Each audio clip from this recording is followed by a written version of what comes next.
आगरा की फतेहाबाद सीट से इस बार बहुजन समाज पार्टी के शैलेंद्र कुमार जादौन को प्रत्याशी बनाया है। वर्तमान में इस सीट पर बीजेपी का कब्जा है।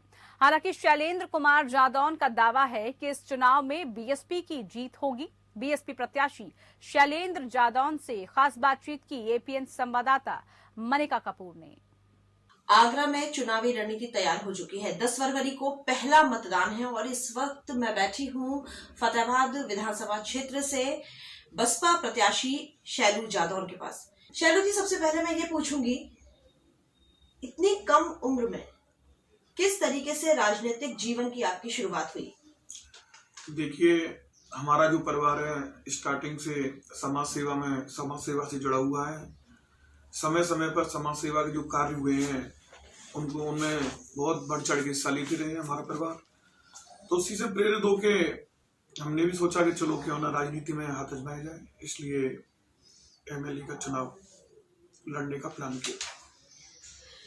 फतेहाबाद विधानसभा क्षेत्र से 3 बड़े चेहरे, भाजपा से छोटेलाल वर्मा, सपा आरएलडी से रूपाली दीक्षित और बसपा से शैलू जादौन, किस तरीके से टक्कर रहेगी? देखिए, मैं आपको बता दूं, हमारे यहाँ पर समाजवादी पार्टी का तो कुछ है नहीं। और रही छोटेलाल वर्मा जी की बात, तो उन्होंने 3 बार विधायक हुए हैं, उन्होंने कुछ भी जनता का विकास कार्य नहीं कराया है। उन्होंने जो भी विकास किया है वो स्वयं का किया है। आप देख सकते हैं 3 साल जब पहले वो पहली बार चुनाव लड़े थे, जब उनकी क्या स्थिति थी और आज उनकी क्या स्थिति है।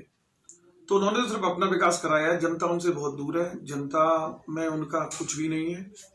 इसलिए मैं नहीं मानता कि मेरी किसी से टक्कर है, एक तरफा जीत होगी। कांग्रेस कहती है लड़की हूं, लड़ सकती हूं। भाजपा जो भी स्थिति है आपके सामने है। सपा और आरएलडी का ये कहना है कि हम एमवाई फैक्टर लेके चल रहे हैं, मुस्लिम यादव, महिला और यूथ फैक्टर। इस क्षेत्र से 2 यंगस्टर्स खड़े हुए हैं, 2 यूथ खड़े हुए हैं, एक शैलू जादौन और एक रूपाली दीक्षित। क्या दोनों के जो आंकड़े हैं वो भाजपा की हार का कारण बन सकते हैं या एक तरफा जीत रहेगी? देखिए, मैं आपको बताऊं, पहली बात यह है कि जो हमारी माननीय बहन जी हैं वो सिर्फ विकास की राजनीति करती हैं, सर्व समाज की राजनीति करती हैं। जब भी बसपा सरकार हमारी थी 2007 में, उन्होंने सर्व समाज का विकास कराया। और रही बात उसकी, तो देखिए छोटेलाल जी तो उनका यहाँ कुछ भी नहीं है।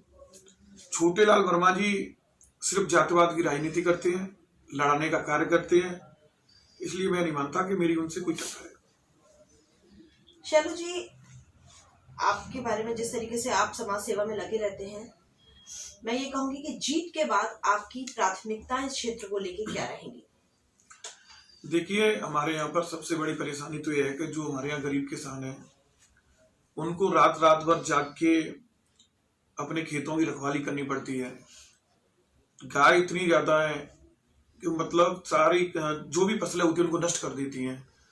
तो मेरी सबसे पहली प्राथमिकता यही रहेगी कि अपने जो किसान भाई हैं, जो सर्दियों में घर पे नहीं सो पाते हैं, पूरी रात पहरा देते हैं, उनके लिए जगह जगह या ग्राम पंचायत स्तर पर गौशाला बनवाना, जिससे गायों का जो गाय है उनको भी चारा पानी मिलता रहे और जो हमारे किसान भाई हैं उनका भी अपना सही हो जाए।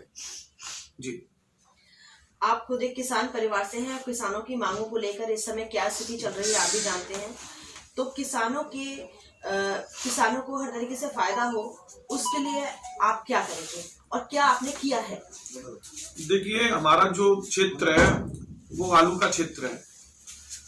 आलू में हमारा किसान फसल लगाता है, फसल बिल्कुल कोई पैसा नहीं मिल पाता। तो मेरी सबसे बड़ी प्राथमिकता किसानों के लिए यही रहेगी कि जो किसान भाइयों का आलू है वो अच्छी रेट पे मिले, उनको अच्छा पैसा मिले, जिससे उनको फायदा हो। बिजली, पानी, सड़क यहाँ की मुख्य समस्या है। जी, गांव का क्षेत्र है, लोगों को दिक्कत होती है। महिलाओं को पानी भरने के लिए बाहर जाना पड़ता है। बिजली अगर खराब हो जाए तो उसके लिए बहुत ज्यादा सफर करना पड़ता है। उसको लेकर आपका क्या कहना है? क्या आपकी जीत के बाद ये समस्याओं में सुधार होगा? बिल्कुल, इन तीनों चीजों पे पूरा ध्यान रखा जाएगा। बिजली, पानी, सड़कें। हमारे यहाँ पिछले 10 साल से विकास के नाम पर कुछ नहीं हुआ है। सिर्फ हवाई वादे हुए हैं, कुछ भी नहीं हुए। हमारे यहाँ सिर्फ एक उद्योगपति थे, उन्होंने जरूर शमशाबाद का विकास कराया है, वो शायद अब इस दुनिया में नहीं है। सिर्फ जो विकास हुआ है वो सिर्फ एक हमारे यहाँ उद्योगपति थे, शिव कुमार राठौर, शमशाबाद टाउन में सिर्फ उन्होंने विकास कराया है। बाकी का यहाँ किसी विधायक ने कोई विकास कार्य नहीं कराया है जी। और एक बार अगर जनता मौका देगी तो सारी चीजों का ध्यान रखा जाएगा। तो ये थे हमारे साथ बसपा प्रत्याशी शैलू जादौन जी, और मैं ये कहूंगी कि चुनावी बिगुल बज चुका है। अब देखना ये है कि इस क्षेत्र की, फतेहाबाद क्षेत्र की जो सीट है वो किस खाते में जाती है।